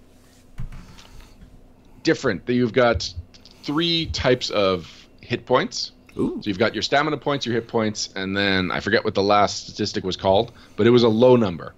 And here's how it works. Stamina is about equal to your hit points. Stamina comes off first. Every now and then you'll get a weapon that's particularly lethal and it'll actually do hit point damage, but most of the time it's just taken off your stamina pool. Stamina takes a 10-minute rest to heal. Resolve points. Thank you, Bard Wannabe. It costs 1 resolve point and 10 minutes to heal all your stamina up. Your hit points heal similar to hit points in Pathfinder. It takes 8 hours of rest or actual like items or magic that will heal you. So you'll be able to take more surface damage in Starfinder and be able to then move on to the next encounter. So you're a little bit tougher. It's a little more spread out. And personally, I like the change. I didn't really feel threatened until my stamina points were low enough that my hit points were at risk. and it also plays around with how the characters can interact, because the human iconic, she is the captain class, like kind of the bard, the envoy. Thank you. And one of her powers is that you can just heal up an ally's stamina points, and so it gives you more ways to play around so that these classes play out differently from their Pathfinder analogs. I did not expect that to be a change. And okay. A couple of thoughts. That's 4th edition is crap. Not that 4th edition is crap, but that is a very 4th edition system. Yes. Odd choice. I thought you said that was first. Was there a second choice? Hmm? Was there a second point? Oh, yeah, and also that's how they do things in the Pillars of Eternity game that Obsidian makes, that I kind of thought they would start with Pathfinder skin, but that's a random thought. Okay. Mm-hmm. The resolve point thing. There's also 2 different types of armor. So it's very similar to touch AC and regular AC. It's, I believe, energy AC and kinetic AC. And it's basically whether you're getting shot by lasers or you're taking physical blows to the face. And your AC, or at least the AC on the first level characters that I played in my Delve, was pretty low. They were in the like 13 to 15 range, even for the Vesk Warrior. Yeah. Another really cool change is that instead of most, like, weapons in Pathfinder are all pretty similar. You've got only the amount of damage, what proficiency it takes to use it, and your critical threat range and crit modifier. Those are some of the only things that separate them. And then you've got the special, but the special is minor in a lot of cases. In Starfinder, that special section is the most important thing about your weapon. Whereas your crit range and modifier, it's exactly the same. All weapons automatically do double damage on a critical hit. Weird. Yeah, so the weapons are going to feel very different, but there's a lot more they can play around with to make the guns and stuff feel different. So I know that remember that big 3-pointed axe that the Vesh has? That is, I believe it was called a lumbering weapon. So no matter how high her base attack bonus goes, she only ever gets 1 attack with that thing. Whereas the operative can do sneak attack with a type of pistol, like a special thing in the pistol is this makes it a sneak attackable pistol. And sneak attack is very different. You're doing a variety, you're picking one from a variety of skills. And if you beat a DC 20 plus the CR of the monster, then you've got them vulnerable. You can do an extra amount of damage. But otherwise, small arms, thank you. Beamer's RQ. I believe that's how those or Beamer SRQ. Anyway, in chat. Yeah, so sneak attack works a little differently. You can more tactically make those choices. I should point out, so I sat down at a table that there was already I'd say a 10-year-old boy was going to play, and I was the only other person that sat down. So Logan Bonner, who was running it, let the boy choose the player he wanted to play, and then gave me all 3 other players. So I got a very good feel for multiple classes in the game. Excellent. I also convinced the boy to negotiate with the goblins, because we had no reason to believe that they weren't peaceful. We were invading their asteroid to check for resources. It did not turn out well for us, Param. A fight broke out. Oh. If you'll believe it. But we won. So are you still murder space hobos? Yes. Okay. Any other major differences? Because this sounds like some fundamental changes from Pathfinder. There are some fundamental changes from Pathfinder. Most of the other things that I saw, and I was juggling 3 different characters, so I only got so much time to really look at any of them in depth. But the skills look exactly the same. I mean, like the spine's still there. You're still rolling, adding a modifier, getting as high as you can to try and beat a DC. It's just that there were a lot more changed details than I was expecting. Justin Franklin says, you live on a ship, so you're not a hobo. Okay, murder groupie. Murder groupie. Fine. All right. Boy, I did not expect this much deviance from Pathfinder, because even when I got to play it last Gen Con, it was mostly space combat, but we had character sheets, and the character sheets looked like Pathfinder sheets. These still looked like Pathfinder sheets. We still had hit points. It wasn't long before I was looking at the sheet. Logan was just starting the delve, and I was like, Logan, I have questions. And he'll be like, they'll be answered as they come up. And they were.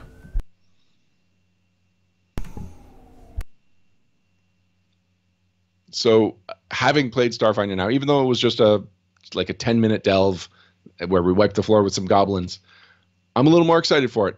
It has a different enough feel that I can justify playing it, like not just for having a different setting, but it feels like a different enough game that I can be in the mood for Starfinder versus being in the mood for Pathfinder.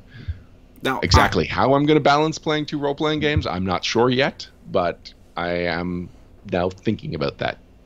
I heard we can still cast Magic Missile. This was a thing that happened.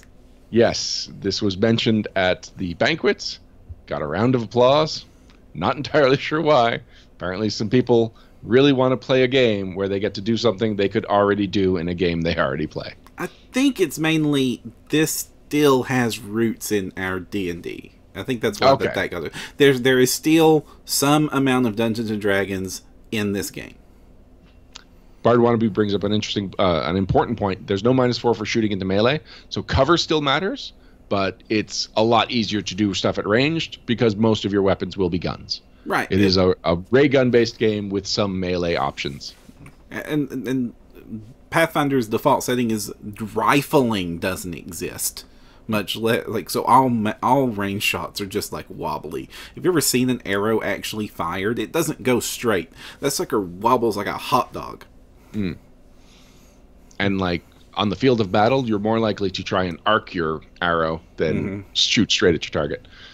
Where Buffalo 42, their point is that they're expecting that Starfinder is a stealth rollout for changes they plan to make in the eventual/inevitable Pathfinder 2nd edition. It's possible. Like I said, there were a lot more changes than I was expecting, and most of them clean up the system.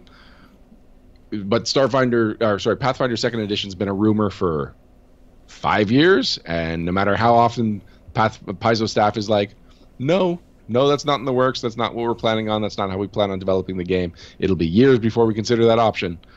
It's still possible. Right. This would be a good way to playtest some options for a Pathfinder 2nd edition. But speaking of playtest, Paizo would probably also just do a major playtest. Right. It's great advertisement, and it's a great way to actually vet the rules, and they've gotten very good at doing massive online playtesting. If we could do a quick timeout here for that subject. Sure. I don't like having this talk because we could potentially have this talk every episode. There is some precedence. They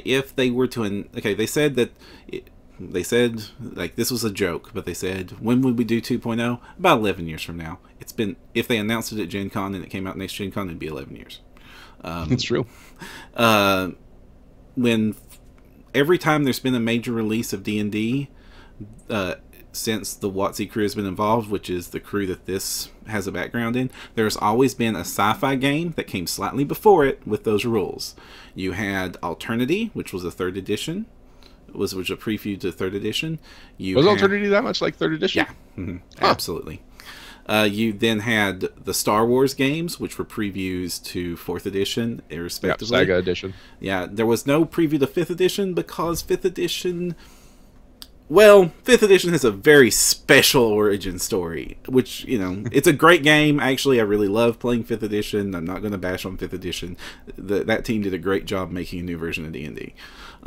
But there has been a precedence of sci-fi game that previews the rules that we're going to use in the next Fantasy Core Edition.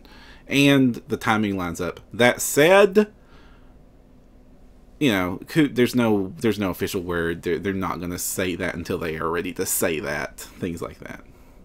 So, yes, there's precedence, but that's 2, and this could potentially be a 3rd example from 3 different companies handling a new edition in that way. Maybe 3 different companies, but we're talking about the same core crew working at all 3 of those companies. And the Baker is coming for you says, Gen Con 50 is coming up, and a lot of companies are saving big announcements for the con. It's true. Maybe Pathfinder 2nd edition is the big announcement that can only be made at Gen Con 50.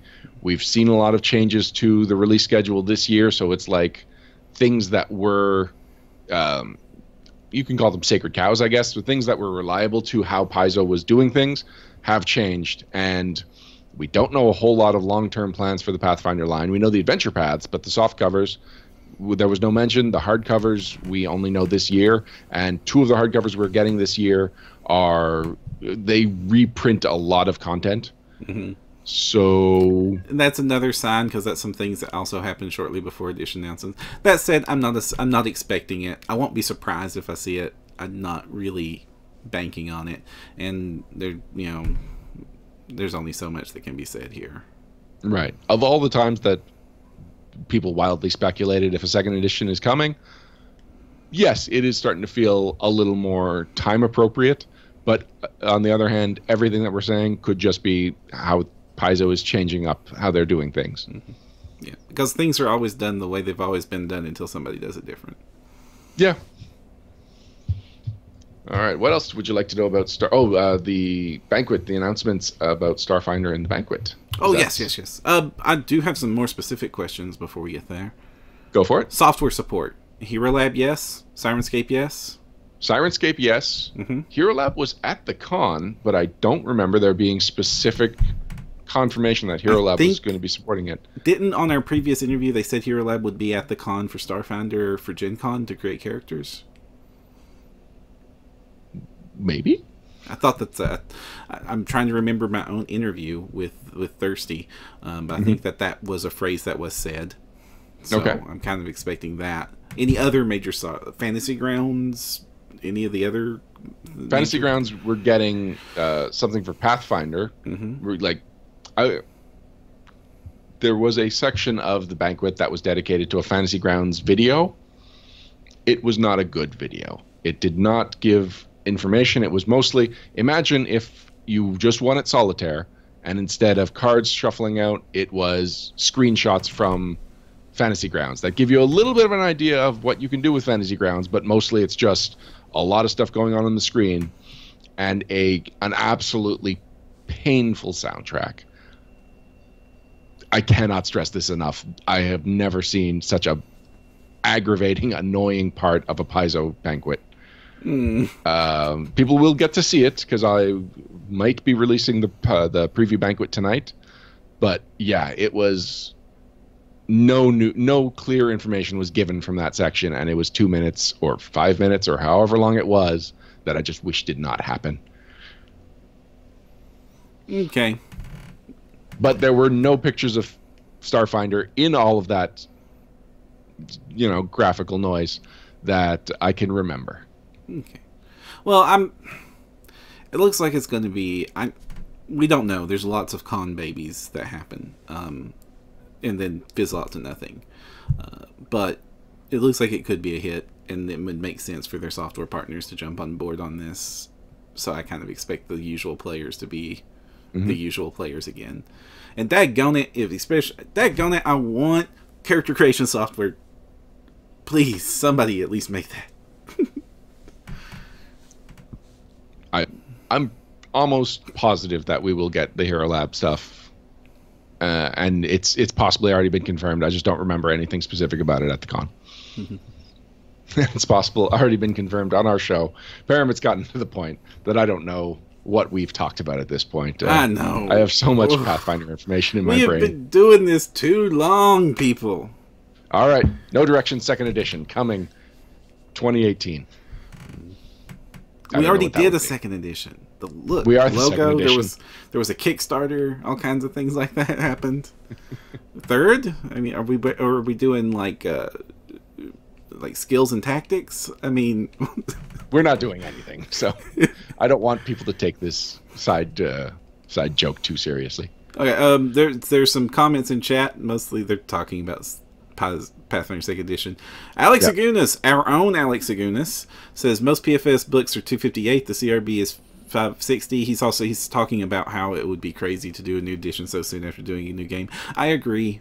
That's one of the reasons why I don't think we're going to see it, but I won't be surprised if we do. But I have how many times have I said that I want a revised version of the core rulebook that splits it in two? Fixing the fact that the core rulebook is a 560-page monster beast might be a great thing to solve in the new edition. Yes, because they wouldn't have to make it that giant book. Because that's one of the big criticisms that Pathfinder gets is that book's too intimidating. I mean, I love the big giant book, but I understand. I raise up a lot of Pathfinder newbies as my job as a adventure agent, and they all get scared when they see it, which is why I started just using the paperback version to introduce them, because it's less scary. Yep. Okay, we've got some new news. Improved no direction. Ultimate no direction. No direction. No direction unchained. I like that one. I like that one. Greater no direction, which would tie into actually being a spell name, like we named most of our stuff. It's true. All right. This is not related at all to Starfinder, but there was an incentive figure that comes out every PaizoCon, and this year I'm not too sure why, but it was a flaming skeleton in full armor. And weird, but cool. Yeah. So people that have played with me, especially if Scorching Ray gets cast, know that I've got a flaming skeleton from 3rd edition from Wizard of the Coast that I've named Scorching Ray. And anytime someone casts the spell, he gets excited and he goes, ah! And I've been doing this almost as long as I've been playing 3rd edition. And then they made a blue, like a blue metallic version of that. And so he's blue Ray, and he's just like regular Ray, but he's more expensive and shinier. So now this guy, I'm not sure, he might be enhanced Scorching Ray, the one in armor, or I've got to look over my meta magic feats to see what the most appropriate name for this particular flaming skeleton is. But I like that I've got this intensive figure has breathed new life into this long-running gag of mine. Well, goodness. Is there anything else to talk about? It seems like we hit all the major talking points. The other stuff that was talked about for Starfinder was things that are going to be included in the core rulebook. Okay. I imagine you're going to classes. It's going to be like races and classes. There's 7 of each, and each of those is going to get extensive, like I believe they're 4-page spreads each, or I believe races is 4-page spreads, classes is as necessary for the class to be explained properly. Then there's going to be the legacy races from Pathfinder that you might want to play. They're going to get a half-page each. So there's a half-page on dwarves, elves, halflings, half-elves. They went into some of the organizations, and there is going to be Space Hell Knights. And there's also going to be Space Aslanti, because it is already part of the lore that some of the Aslanti just went into space and disappeared after Aradin died. So they're coming home. And apparently they're not nice, happy people. Oh, that's bad. What else could we see here? But they're not coming home. Home's gone. Yes, well, they thought there would be a home there. That might be why they're not happy. We leave for 2 millennia, just 2 millennia, and look what you've done with the place.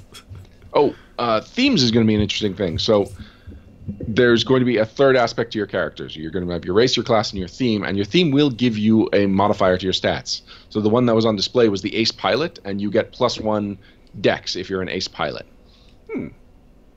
Does it also unlock, like, piloting skill as a class skill, and et cetera, et cetera?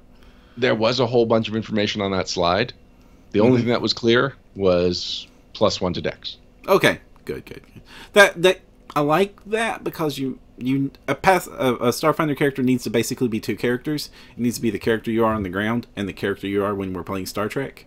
And you don't want your class to inherently be your Star Trek role, because then we don't get Chief Security Officer Worf.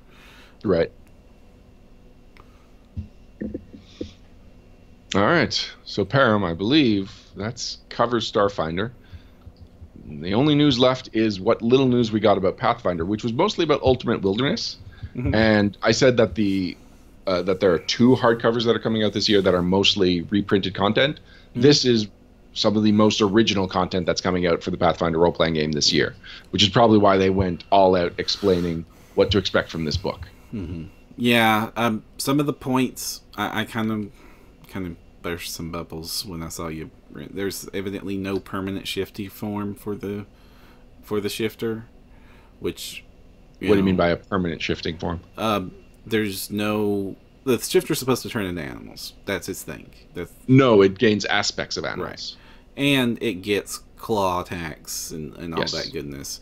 But the fact that it doesn't turn into a new form means that there was already a ranger archetype that does this and scratched that itch, so I don't know why we need this class. So I kind of open, like, I don't want to bash it too much, but we were really hopeful for a very specific thing with the shifter.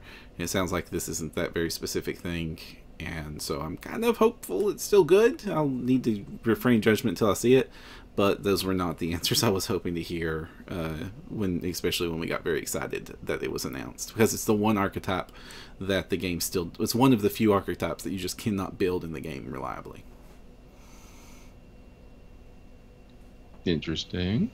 Someone in chat, where Buffalo 42 says it's the Ranger Infiltrator. Is that? That's the one. That doesn't sound like the kind of animal or the kind of class that would do that. Let me quickly look up what the Ranger Infiltrator does. Mm-hmm. Yeah, and well, I mean, I really hope it's cool. But it's like there's this like Diablo 2 Druid, WoW Druid, many other archetypes, but I turn into a wolf, bear, cat thing or whatever, and I do beastie attacks, and that's what I am. That's the archetype that I was hoping the shifter would fill in the game. It's something that has existed somewhat into the game with wild shape, etc., but those are abilities you cannot maintain or use very frequently, especially not enough to cover all your combats. And so that's always been an aspect of the game that if you want to be the shifter, the shifter druid or the feral druid or the Diablo druid or the shapeshifter character, which gosh, anime is just filled with all of these creatures, and just the werewolf concept of playing a werewolf, you can't do it easily in Pathfinder or very well. So from what you're describing, sounds a lot more animalistic than what I'm expecting out of the shifter. Mm-hmm. For me, the shifter, it's just like, I need to get up this cliff, I've got wings now and I can fly. Mm-hmm. Or I'm about to get in a fight with somebody that I'd really like to knock off this cliff. Mm-hmm. Now I've got like really big rhino paws and I can charge. You're thinking Animal Man, and I want Beast Boy. Okay, yes, yeah, that's exactly what I'm thinking. But Beast Boy is wild shape. This is shifter. I think why I'm happy. Other things have been called shifter that do the wild shape thing. Yeah, all right. Well, why I'm happy about this is that this is another way of handling a purely martial character. Mm-hmm. It doesn't have any spell casting. It's got effectively spell casting, but I like my martial characters, and I like the idea that it's like, all right, so here are things that would greatly benefit a martial character. How do we do that without giving them spells? And it's like, yeah, okay, use the same theme that justifies why a druid can have wild shape, but if you were purely doing this as a fighter, what would a fighter version of the druid be? And I like just about everything I heard about the shifter. It's a class I could definitely see myself playing. I hope it's good. I hope it's really cool. There's a long history of me being skeptical about things on this podcast to then be very pleasantly surprised when I get my hands on it. So I expect this will be a lot the same, but yay. All right. Alex is in chat plugging an Everyman Gaming book about an at-will change shape class. Yes, and I appreciate the many fine efforts of third-party. It's just, and I really hate to be the guy to say this sentence because I really love third-party products in Pathfinder. There are so many things that make the game better in third-party. You can't PFS play it. It's true. I made a druid archetype for Cobalt Quarterly before there were druids in the game. This was just it was not before there were druids, before there were archetypes in the game. Mm-hmm. This was just an alternate class. I'm trying to see if it's on the PFSRD. Cobalt? No, it's not. Well, it exists, and it was fun. Now that said, go check out Alex's thing. It's probably really cool. All right, what else do we know about alternate wilderness? It will grab some material from the companions, but I definitely don't get the impression nearly as much. And by nearly as much, I mean not nearly as much as the Adventurer's Guide, which we're going to be covering in soonish. Yep. I don't know. This was a good episode to have covered it, but we don't have the time. I didn't have the time to read enough of it.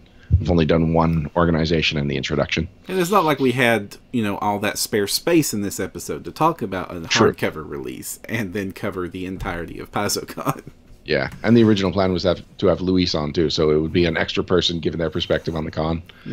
Who, you know what? I saw him on the first day and then never saw him again. That's one of the funny things about PaizoCon. There's like 1,000 people there, and yet I still feel like I'm running into the same people over and over again, and we'll just kind of get hints of some other people. Because there's just, I guess, different tracks that you can be on when you're at PaizoCon, and if you're not on the same track as somebody, then you might bump into them at the bar. That's about your only opportunity. Let's see. So, new races. This is not something I was expecting. And it will include options similar to Advanced Race Guide for the races. I've never been one to deviate from the, all right, maybe not never, but since going from 3.5 to Pathfinder, I haven't really deviated from the core rulebook races. So that's not something I'm super excited about. I get how it fits into this book, but it also feels like the Advanced Race Guide covers that plenty. Are there any race niches that you think, race holes that you think need to be filled? This would be a great question for Alex. I like more races, but I also like the core rulebook races, but I imagine this is Alex screaming at the screen right now? I'm pretty sure he's screaming at the screen right now. I don't see him, but I've got a Facebook pop-up that I'm trying to close. Nope. All right. I can't think of what. Alex has popped in and says there are 3 races that weren't covered: Galethians, Gorans, and a new one, the Leshies. Ooh, Leshies as a race. Interesting. I don't know what those other 2 things are. Which ones? Galthians and Gorans? Me neither. Sorry. Okay. I'm sorry. When it comes to these corner case races, I'm not the super best on that. Leshy, I know. Leshy is like a little plant dude. Yeah. They like to rhyme. They're small? And they transform into plants. Okay, cool. If anyone knows anything about the Galthians, oh, there we go. Galthians are a Fey race. That was a sample in the Advanced Race Guide. They were a sample for the race building rules. Okay. Oh, okay. Gorans are the plant people from Inner Sea races, if I recall correctly, says Werebuffalo. And Alex confirms they're the plant people from Nex. Okay. They were everyone's answering this. Gorans were a plant slave race from Garund. There's a question mark, says Thomas Leblanc. All right, so apparently they're pretty well established. People know about them. Hey. They're definitely a plant race. I love you, chat. Coming in here with all the answers when we drop the ball. And Nex is a country in Garund. Okay. All right. Animal companions and familiars are getting a lot of attention. They're going to get an entire chapter for these allies, archetypes for them, some of which we've seen before, but a lot of them are new. I like this. I like this a lot. I think that animal companions should serve multiple purposes, and the way they're built right now, they're mostly just auxiliary warriors for your party. Like you can't really have just a tracker that really, he goes out, comes back with the information like you might have for a bloodhound. No, a bloodhound would be someone you hunt alongside, which is exactly what animal companions are right now. But someone that goes, fetches the clue. Like there's more you can do with animal companions than the base, which is exactly why archetypes exist for classes. This makes me excited. Aberrant, Draconic, and Fey touched. Oh, go ahead. What about familiars? Any familiar love? It does say animal companions and familiars will be getting archetypes. Okay, good. And I know there was a bullet point. Incentives to keep smaller animal companions. That's interesting. Yeah, because usually you want to go with the best combat monster, and then having something like a falcon becomes suboptimal when you could have a rock. Well, and also your animal companion can enlarge at a certain point, or you can choose to keep it at the same size and get some minor ability score bonuses. So having alternative reasons to keep them a smaller size, I like that. That's cool design space that we've never seen explored. You know what the best reason to keep them the same size is? Do they fit in your pocket? Fit in the dungeon. They fit in a dungeon, yes. Because I'm running into a problem with with my random winter groups where there's too many large bases on the field right now, guys. You don't fit in the room. You can get hosteling armor. Ooh. It basically turns you into Soundwave. New wilderness rules for foraging, weather, and gathering poison. Oh, there was another thing about poison. You can milk your poisonous animal companion, or vermin companion. It's a new trick called the milk trick. You can milk. I know, milk makes it sound really gross, but you're collecting their venom. Just like putting one of those little you're not udder things pulling on the tip udder of like if you were milking a cow. Just put that on the scorpion stinger and just like. Oh man. Okay, I have a vermin master hunter in my group. He's gonna love that. I think every druid or ranger or wilderness type of character that I've played with, that player has asked, can I get poison from these animals? It would make sense that you could.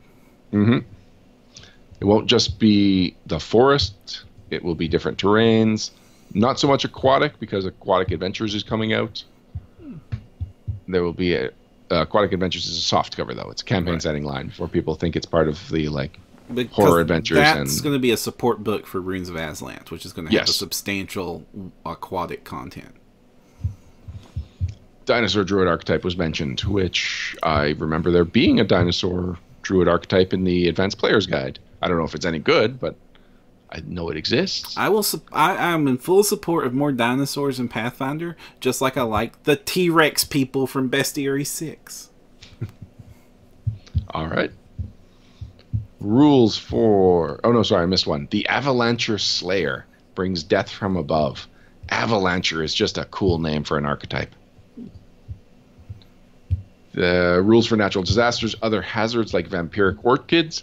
When we were reviewing horror adventures, this is something that I was talking about, that I don't want haunts, I want hazards. I want things about the environment that can mess with you, but they don't necessarily have to be a restless spirit. It can just be you are walking into an unstable territory and things might crush you.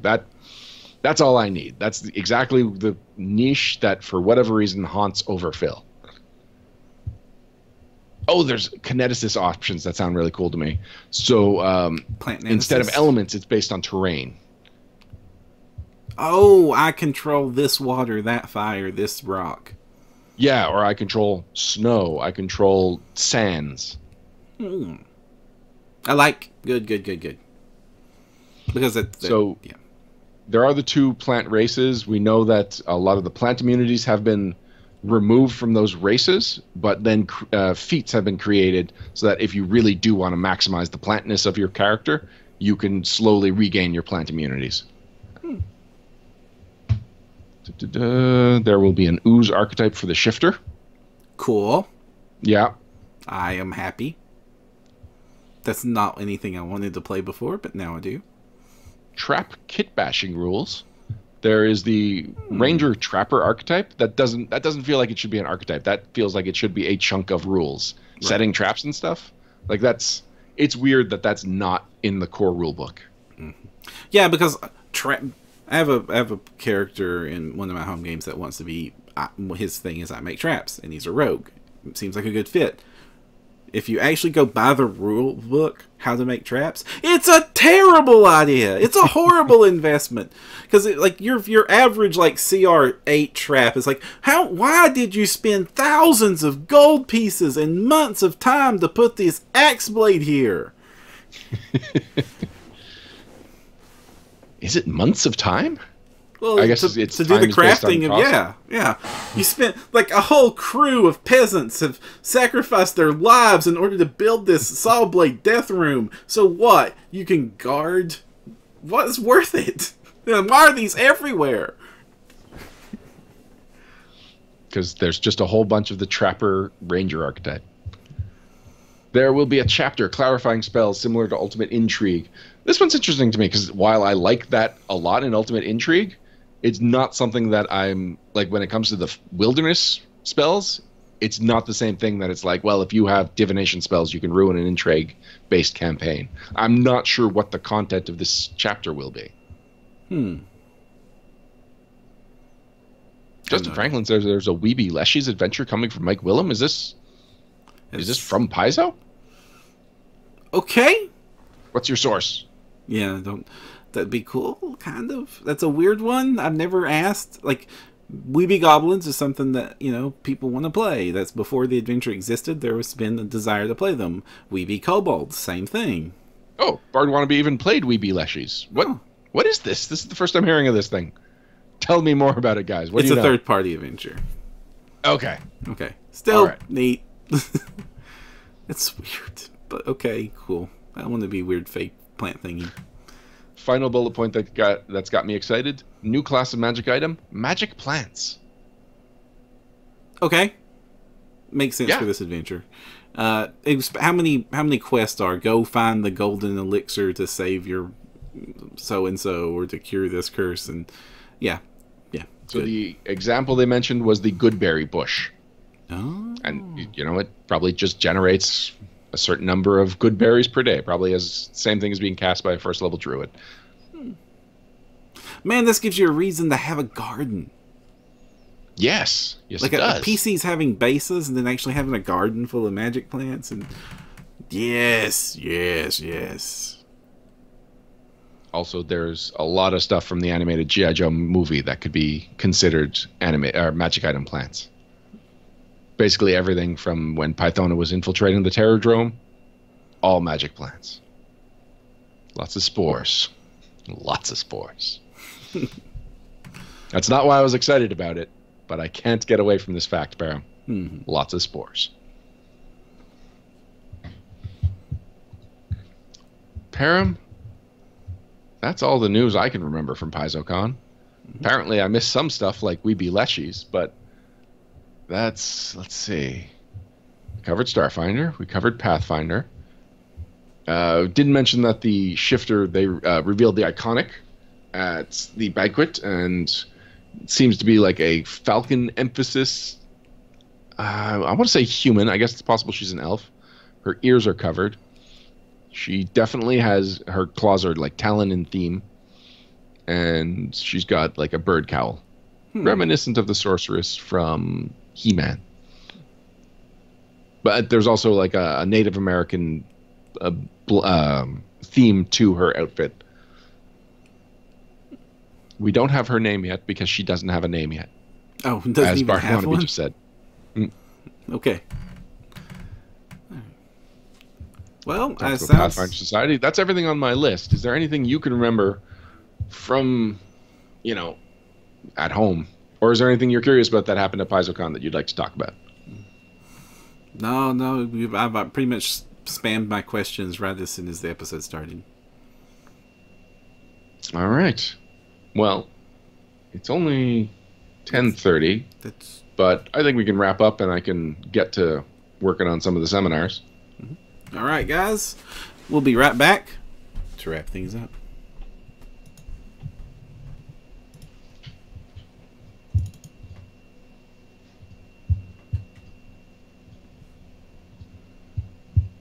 Wrap-ups and shoutouts. Wrap-ups and shoutouts. Wrap-ups.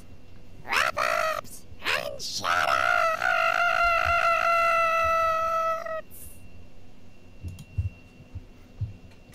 And we're back. Thank you for joining us for episode 158 of No Direction, the Pathfinder News, Reviews, and Interviews podcast. Before we go, we want to bring your attention to some exciting things that are happening around, or that are... I messed that up. Words. Because I don't have anything to shout out to. I think that might be one of the problems. I didn't know what to follow up with. Param, is there anything exciting that you want to bring people's attention to? I want to bring everybody's attention back to Gen Con! Yes. Gen Con is coming up. It's the 50th Gen Con. Paizo is going to have a major showing. No Direction is also going to be doing our usual thorough job, and any and all volunteers are appreciated. We already have 2 great volunteers, who I will name later. If I will name actually right now, if you give me a second. I'm sorry, guys. But While you're looking that up, I can say thank you to Justin Sluter and to Ryan Hiller, who provided recorders for PaizoCon. So they were some people that helped make the PaizoCon coverage possible. And I cannot confirm yet because I haven't listened to everything yet, but I believe I got all of the seminars this year. Oh, nice. And it looks like with the volunteer contingent we have, we might be able to repeat that for Gen Con. But any more volunteers would be great, not just to lessen my load, but also to lessen the load of all the other volunteers. Our 2 volunteers for Gen Con so far are Eric Brandon Ives and Andrew Mullen, who are, Andrew has volunteered with us before, and he has done an excellent job, and it'll be nice to have Andrew on board. Guys, hey, we appreciate any hand you can get if you can help us out. We want to bring, when the seminar happens at a convention, 100 people hear it. We can make that a much, much bigger number when they come to the podcast. Baron, you know what just occurred to me we didn't talk about? What? The special. The special? I took part in... what was the name of the special? Well, I was in the special. It was good. I don't want to spoil it because it might be the same special they're running at Gen Con. So if you get to play in that, then we can talk about it after Gen Con. All right. But I'm it was definitely different. Playing in the special at Gen Con. Do you know the name? No, because I just signed up for the special. Oh, okay. I can find that out real quick. Cool. I can tell you that I played my Mario Brawler, and he was a hoot. A lot of people at the table appreciated him. A Mario Brawler? How does this work? What's the build? Yeah. So it's the... I'm doing something a little fun, because I'm messing around with the free retrain you get in Pathfinder Society for first level. But it's a Brawler with the mutagenetic Mauler archetype. Basically, you swap out your martial flexibility, which is the class feature that lets you change feats, to instead get mutagen as an alchemist of your level. Cool. So the idea is that that's my equivalent of Mario eating a mushroom and growing. So I'm playing him as a dwarf, and so that's why he stays the same size, but he just grows in my mind in the in his one medium size category. And then next level, I'm going to retrain into just a regular brawler and take a level of alchemist, because there's enough other things that Mario does, like shooting fireballs, which is very similar to an alchemist throwing bombs, that are replicated by alchemist extracts. And it's pretty much how Mario does it. He puts on costumes instead of drinking magical science. But basically, I'm going to be able to do a lot of things that Mario does with this build. And I played him very much like Captain Lou Albano from the old Super Mario Brothers Super Show, rather than going with the full, like, It's-a-me Mario, although his name is It's-a-me. Oh. Okay. And I think my favorite part was when it was implied we were going into a haunted house, and I was like, if you see a ghost, you stare right at him, because if you turn your back on him, that's when he's going to get in closer to you. That's when he's dangerous. And it just happens that there was water in the encounter, so I jumped in and I was like, da da da da da da da da da da da da da. You need to load this up on your phone so that you can cue the sound cues on. That is definitely what I have to do. Make a custom Sirenscape playlist for yourself. I like it. Yeah, get that like if I grow and get the da-na-na-na-na for when we go into dungeons. Exactly. Yeah, there's a lot I can do with a custom Sirenscape sound set. I got to talk to Ben if he can just license Nintendo, because that would make it a lot easier. That's not going to happen. No, it's not. I don't know. Sirenscape keeps getting way big. It's huge, but that's unlikely to happen. Okay. Yeah, Sirenscape's doing a cool thing where they will have, you might be able to find a spinner rack with just like a cardboard download card in your local gaming store, and you'll like purchase the sound sets individually in like brick and mortar stores. I think that's a pretty cool way of supporting the sound sets. That is a neat idea. And supporting brick and mortar stores, because and supporting Sirenscape. All things we love. Yes. Because it does seem that as the so much going digital, the brick and mortar stores are going to be taking a lot of pain. Oh well. Oh, but the special is 9-00 Assault on Absalom. Okay, I played the Solstice Scar, which was 8-99. Okay. A.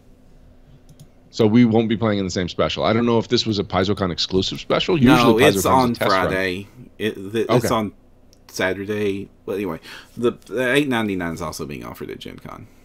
Okay. Do you think you'll be able to get into that one? Unlikely. Oh, wow. Because it's sold out or because you're busy? This probably sold out. Wow. Yeah. All right. Well, Like, everything sold out. Everything sold out. I mean, Pathfinder is super popular, evidently. Way to go, Pathfinder. well, I enjoyed it. Mhm. And other than one thing, like it took not necessarily an unexpected turn, but I feel like it wasn't. How do I describe it? So basically, at one certain point, it becomes all about a specific type of creature. And I don't know if maybe my GM just missed setting that up, but it was like, why is it this type of creature all of a sudden?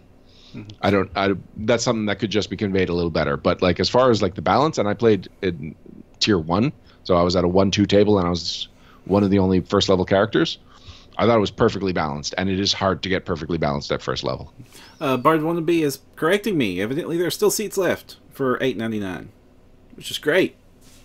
I'm surprised. Maybe they opened up some new ones. Yeah, or probably it didn't sell out. Oh, I just assumed that you checked. I checked a lot of things that had sold out and got very frustrated. But. All right, cool. Maybe we'll still be able to get into that. But I am playing one of the 2 a.m. games. You are? Yeah, it's the What day? it's the only Starfinder I could get in. Oh, that makes sense. Saturday at 2 a.m. Which Wow. would mean I could, if I played the special $8.99, I would be going marathon. 1 5-hour Pathfinder game, 1 5-hour Starfinder game, then driving home. I wonder if that's going could to be cause fun. confusion. Because, like I was thinking, what are you talking about? That's on Friday. But no, it would be then a couple of hours later. It's 2 a.m. You're right. So I wonder Yeah. if people are going to show up Because it's Sunday 8 to 1, or the an hour break. Saturday morning game. Yeah, because they moved the 7 o'clocks to 8 o'clock so that there would always be an hour break between the That's good. sessions. Because, listen, both as a player and a GM, I have done that. It was torture. The Yes. back-to-back game to 10-hour Yeah. Pathfinder stretch. I love Pathfinder to death. But doing 5 hours of Pathfinder, an hour break, 10 hours of Pathfinder is rough. Yeah, you're doing the venture officer giving his meeting or giving the adventure while he's eating a hot dog because that's the only supper you're getting. Apparently, supper is the southern way of saying dinner, but it's also the Canadian way. And this was pointed out to me by Kristen Seward at Yes. PaizoCon. Yeah, the supper is a southern thing here in the States. Fascinating. But dinner is also recognized. But I'm in Kentucky, so Yeah. we're kind of a weird state where we're southern to most people, but we're Yankees as well. Because, we were on the right side of the Civil War. Yeah, Luis and I were talking about the weird, like, the way that geography is defined in the United States, because he's from, I forget what state it is, but it's literally in the middle of the country, and it's considered the Southwest. And it's like, that's not how South works. Anything west of the Mississippi River is the West. Right. And that is on the east side of the country, so weird. Also, Kentucky's considered the South by a lot of people. I'm 1 state away from Canada. Well, yeah, but it's Ohio. Ohio is not that big of a state. I thought Ohio was massive. No, Ohio is smaller than Kentucky. It's not all that right. much smaller, but it is. But at the same time, you're very close to Windsor, but Windsor is the southernmost point of Canada. Like, Windsor is further south than, I believe, a quarter of the states. I don't know. It was like, Well, yeah, it was a we have that surprising weird number of peninsula states on the right. north of Windsor, Ontario. Oh, Andar is complaining that Ohio isn't tiny. Okay, it's not tiny, but it's not big either. I can get across the state in 4 hours. Ohio is only like 2 New Jerseys, says Alex. But New Jersey is tiny. I'm not Anyway. repeating Where Buffalo's comments on Ohio, however true they might be. All right, but we're talking about we've devolved into rambling. So you know what we Yes. should do? We should talk about all the great things that Alex Agunas and our other staff writers have done. I mentioned Alex because he's in chat here. Have done on our network.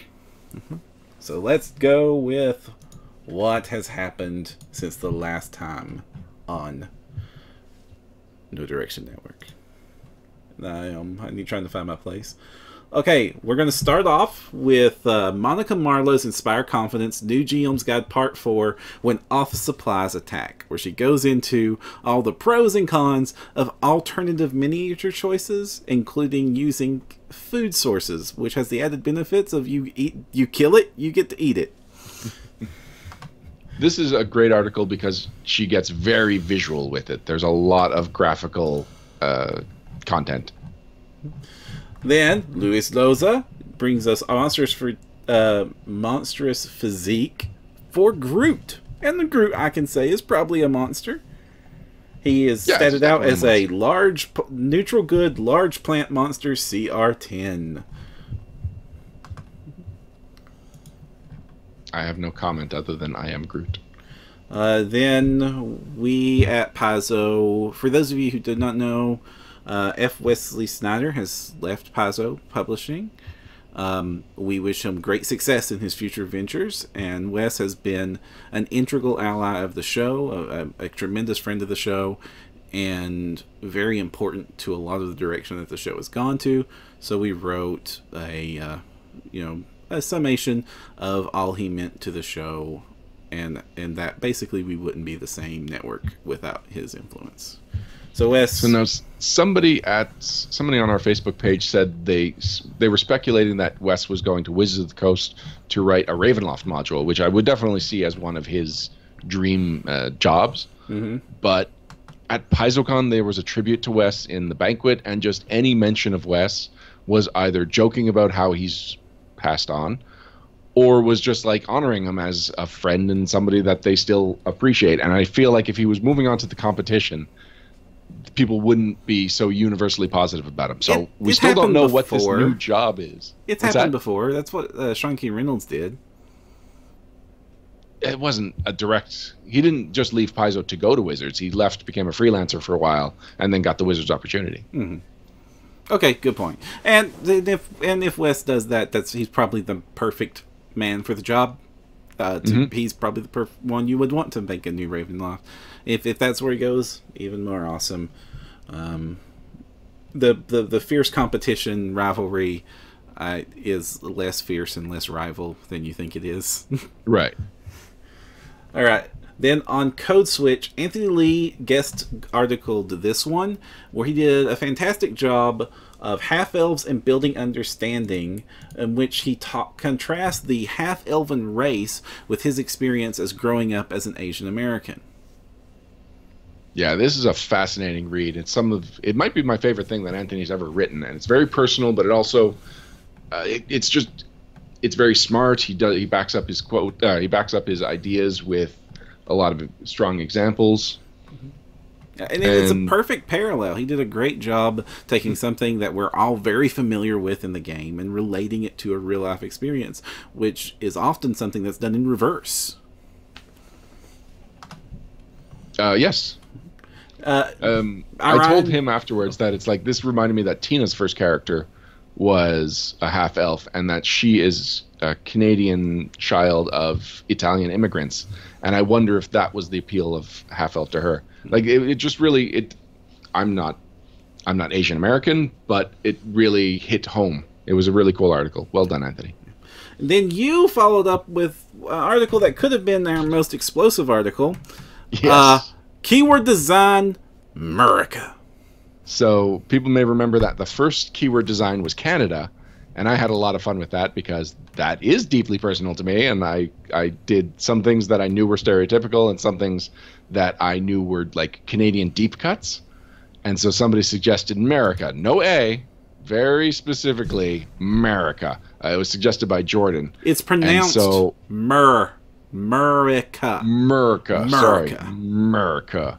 Yeah. This is one of the ones that I started working on way in advance just to make sure that I could pass it by my American friends, to make sure that I wasn't saying anything offensive, because the Murica means they want it to be that stereotype version of an American of the States. Mm-hmm. So yeah, it was challenging to write something like this, but I believe that I came up with a good balance of poking the bear and then gently caressing it. Yeah, it was fun. As an American who lives in the South, it was more fun than it was offensive. All right, Ryan, Yo. I said yo. You stopped in to write Anthony's. Yeah, so James needed the week off. He is focusing on his studies, and so he asked for someone to fill in for Code Switch. And Anthony was like, "I can do it, but I can't write 2 blogs this week." So I was like, "All right, so I can write a GMing thing for Anthony," which I believe is the second week in a row that I've written a GMing thing for Anthony by. No, maybe. Oh no, it was a few weeks. It was a month ago when I did the TPK or not TPK. Oh yeah, so the article is called "So You've Triggered a Player," and it just talks about how, despite your best efforts, you may find yourself as a GM at the table having said or done something that you weren't aware would offend one of your players, and now you have. And so how do you deal with this? And I just give a couple of suggestions, and I give the strengths and weaknesses of each. And I specifically enjoyed the examples I came up with for retconning details and a link to Wolverine's first appearance. Because if anyone has ever read Wolverine's first appearance, he is not the character you think of when you think of Wolverine. He is the character you think of when you think of Canadian superhero. He was kind of a joke. Well, who's laughing now, Param? Canada. Wolverine's dead now. Yeah, but another Wolverine from an alternate And dimension so was showed the up. entirety of Alpha Strike. Are they? Yeah. No, I thought they were all working on that satellite. All the Canadian heroes are dead except Deadpool.